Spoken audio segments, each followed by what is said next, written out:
Ooh, that looks tasty. Welcome folks, Jay the Hungry Gamer is back with another mini preview and mini review. And today we're talking about Era of Tribes. Both the expansion, Beliefs and Betrayals, and the core game itself, both designed by Arne Lorenz, and I do apologize if I mispronounced that name.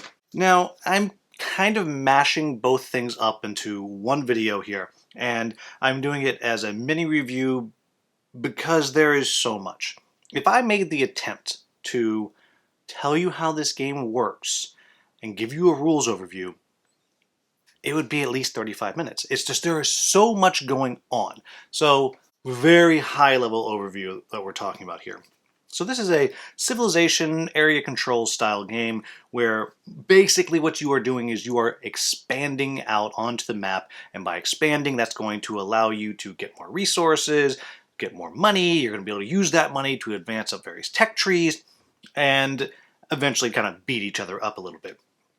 And at its core, you start out as a small tribe, and over time there's several different eras that you're going to go through. You start at the Stone Age or whatever, and as you go through you'll get access to more things, but at its core you're going to slowly be expanding out from your starting location and eventually building cities. And as you build cities, that's going to give you access to more vassals, which are going to represent your troops and your ships and trade treaties, and pretty much everything is what these cubes are going to represent, and you'll slowly be getting more as you go through the game. However, at the same time, you're also regularly dealing with this morale system. In fact, some things that you would think might actually raise your morale actually kind of lower it. Actually, building new cities actually causes your morale to go down a little bit, and all of that's kind of coming together into this very oddly tight, for a game with so many rules, tight package of this kind of resource management, civilization,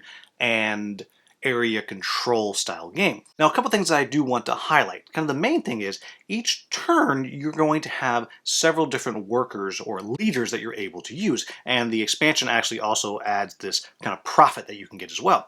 And you're going to place them onto your player board, and that's going to let you have one of a variety of actions. There is a trade action, a tax action, there is an expand action, etc., etc. And the interesting thing here is, depending on how many leaders you use, that's how powerful it is. So you can use 2 leaders on an action to make it a stronger action, but then of course you're going to have 1 fewer leader to play in other places. So it's a kind of a choice that you're making there. And along with that, you have this tech tree that you're working on. And kind of the key thing here is that you start at level 0 on everything except for one thing that you get to start with. But unless you've advanced up the tech tree, you can't do most things. Unless you've advanced on the architecture, you can't build cities. Unless you've advanced on the one that has to do with ships, you can't cross oceans. And so all these different tech trees, you must go up them, but you start all the way back. Again, this kind of civilization style game. And so depending on how you're putting your leaders out, you might be kind of handicapping yourself as you move forward, as you're trying to expand, as you're also trying to advance your technology, and all of these different things. Now, one of the other things I want to go ahead and point out is it's a very, very big board. And one of the things that you're able to do is, depending on player count, is you have a kind of a fog of war type thing. It's not really the right term because usually fog of war in video games, as you get close, it kind of goes away. Well, this fog doesn't. It's just there, and what it's doing is it's blocking off portions of the board. And one of the things that you're able to do is you are actually able to, once you've kind of chosen your board, maybe you're like, you know what, we want this to be a little more aggressive, and then you can kind of close off even more. It makes the board tighter, so you have to be in conflict more. And what this does is it allows for a whole bunch of different setups that you can do with this kind of fog of war. Now, what you're seeing on the screen, or what you saw on the screen, is with the kind of modular board expansion that you can get. There also are some components that you can just kind of make a little border around the game, and it works the same, but it doesn't quite look as good, I think. And so each player is going to have their own unique tribe. And they're not vastly different, but they are different enough to where you're getting different bonuses. For example, the Greeks don't lose morale as easily as some of the others do. So even from the start, you're starting at different places on the board, and you're also kind of deciding what it is you want to do based on what your bonuses are. But as you go through the game, maybe you're using your tech to kind of mitigate some of the other challenges or the weaknesses that your particular faction has. And there are a ton of different factions, as you can see on the screen. And so the only other thing that I really want to point out is the main action that you're always going to have to do. Even if you don't choose to do an expand action, you will always be forced to do an expand action. And the expand action can take a variety of forms. And again, at the end of the round, you must do one. And so it's going to cost you food to do that. It might gain you hunger if you do that. And of course, you might have some problems as you might be losing vassals or whatnot on the board if you don't have enough food to feed everybody. But as you do an expansion, this is going to mean maybe you're taking vassals off your board and you're just dropping them straight onto the water because now those are ships. Maybe you have ground forces or you're using your fleet to invade land. You're going to put troops where someone else has troops. Or maybe you're going to, instead of doing that, you're going to build a city, which means you're going to take some of your vassals off the board and then put out a city, and then that's actually going to give you access to more vassals that you just have to kind of use with whatever machinations you happen to be doing. Or maybe you're going to set up a trade treaty with another player, which means you have access to one of their cities and you're going to drop one of your vassals on there, and now you are trading with each other.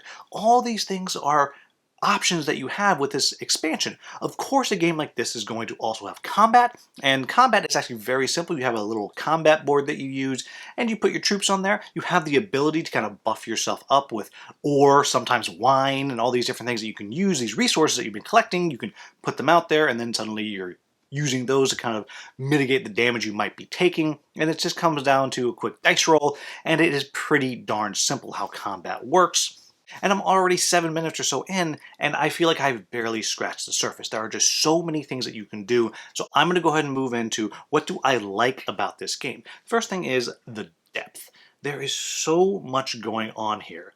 There's so many things, and everything just kind of interweaves and interlocks in a way that is pretty darn satisfying once you get it down. The next thing is, I think the factions are delightful. I love having different factions. I love that they do different things. I love they start different places on the board. I think all of that just is really well done because the factions aren't so different that suddenly you are learning a new game on top of this already very complex game. The next thing I'll say is, I like how the tech tree works. I like that you start with almost nothing and that you can choose what one bonus you're going to have. And I also like that, yes, you have to pay to advance on the tech tree, but if somebody else has already advanced down on a certain spot on the tech tree, it changes the cost to the other players, and I think that's pretty darn clever as well. As I mentioned, I think that the fog of war is really cool, how you're able to just kind of change up the size of the board. You know what, we want to play 2 players, so we have to shrink the board, but we want to be particularly aggressive, so we're going to shrink it even more. Or maybe we want to be a little less aggressive, so we're kind of open it up a little more. And having that freedom to do that, again, even if you don't have the fog of war or the modular tile expansion, I think is just fantastic. I also like the morale part of the game. It can be maddening and incredibly frustrating because it's something you have to manage and pay attention to, but is very, very cool when it starts getting kind of woven into the game. I think it works really well. I also like that there's very simple combat. I mentioned that. I always think simple combat is great in a game of this length and this depth and this complexity. I also really, really love the fact that you're able to use your leaders in so many different ways. Yes, they can do different things. And then when you add the profit in from the beliefs and betrayals expansion, you can do all kinds of different things. I love the way that works, but I particularly love just that simple ability of saying, you know what, I'm going to put 2 here and double the power of this action that I'm taking. I just think that is just fantastic because it's such a hard decision because you're getting less actions when you do it.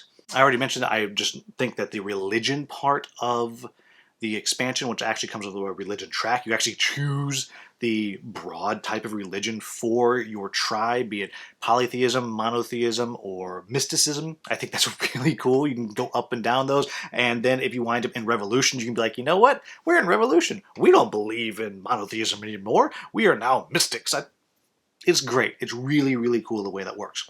But the best part of the whole game, I think, is the forced expansion at the end of every round. You just can't turtle. I mean, you can turtle a little bit. You can choose never to do an expansion on your own. but you're always going to do it. Your tribe is always pushing to get bigger, always pushing to get stronger, and that to me just is brilliant. I love the way that works. So what are my quibbles with this game? First of all, it is so complex. So I've actually had this game for months, and the reason it's taken me so long is when I first got it, I was looking at it, I was like, oh my gosh, this is so hard. And I put it away, and I brought it back out. I can't do this, put it away. And finally, when I finally dug in, I was like, all right, I got about 6 weeks till this campaign launches. And it took me a good 3.5 weeks to just feel comfortable with the rules and how to play. And part of that is the rule book. The way it's laid out, it seems like it should be very simple, but it has a lot of, they're not icons, abbreviations, and I just found myself getting lost, and I would keep having to go back and figure, what does this mean? What does this say? I don't know. And because there's so many things going on, if you miss one part, you're missing a lot. And so it is a hard game to learn, and it takes a lot of time, and it's also a long game. It is also a very big game. It is impossible for me to play more than 2 factions in my game table in the back room. Though I will say, I've only played this game at solo, and I've only played this game 2-player, but 2-handed. I just couldn't get somebody else in here and then teach them in time. So that is a limit to my review here, but it is what it is. Along with that, I'll say that the solo mode is fun, but it's not quite the same as playing multiplayer because it's so focused on fighting. It's a lot more fighting than you get in the other type of game. So it works, and it's great for kind of learning different factions and how to play with them and learning the game, but it is a different experience. So that's just something to keep in mind. I don't know that I'm going to go so far as to say that if you're only going to play solo, then don't get this game, because it is fun, but it's just something to definitely think about. The next thing I'll say is, it's a long setup. There are so many bits and pieces to put out, and every player has all the cities and 3 cubes next to that, and there's all these tokens that go out on the board, and the more players you have, the more are going to go out, and you have cubes, and then this cube goes here on this one track around the board, and then there's another track around the board, which is going to be your victory parade, which you have like a little wagon thing that you're going to put down, and you have another cube you're going to put down, you get all the different discs you're putting out on the tech tree, you have your cubes you're going to put out onto the board, and then there's all the bonuses that are out on the board. It is a ton of setup, and it just takes a long time. That's just something to keep in mind. There's nothing to be done about it, I don't think. Just to understand, the first time you play, you're going to feel like you're taking forever to set it up. And then, of course, the first game you play, you're going to be checking those rules a lot. And it's going to go slow, and you're going to have to play through the game a couple of times before you start to feel comfortable with it. It's just one of those games. And the last thing I'm going to say is, and this is just my preference, there are a lot of different tribes you can be in this game. And to the game's credit, you do have the Carthaginians, being Tunisia, basically, Northern Africa, and you have the Egyptians. I just wish that we had some other tribes from Africa. More Southern Africa, not South Africa necessarily, but more Southern Africa, or from the Far East, or Southern Asia, or something from around there. And this is not because I'm not very interested in the tribes that are here that we're using. In fact, I'm actually taking a class on my own time for funsies about British history and learning about the Celts. So I'm all about it. But I would just love to see those others. That would obviously require perhaps some board expansions, but with all these modular tiles, you could probably do it. I don't know, I'm not a designer. And that's a small quibble, but I wish it was something that was there. But there you have it, folks. That is Era of Tribes. There's a lot going on here. And this is one of those games that if you like a civilization game, if you like kind of an area control expansion game with a bit of Euro in there with the way the action selection and the way you are managing your resources, and you're looking for something crunchy, this game is great. It's really well done. It has a very high rating on BGG, and it does for a reason, because it just has no wasted bits. Nothing is superfluous.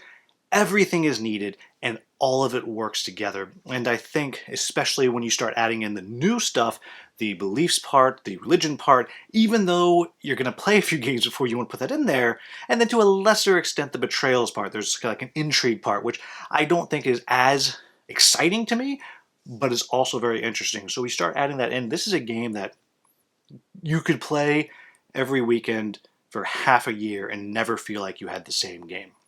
But there you have it, folks. As always, if you found this video useful, please like, subscribe, share, maybe become a channel member. As always, thank you so much for watching. Have a wonderful, wonderful day.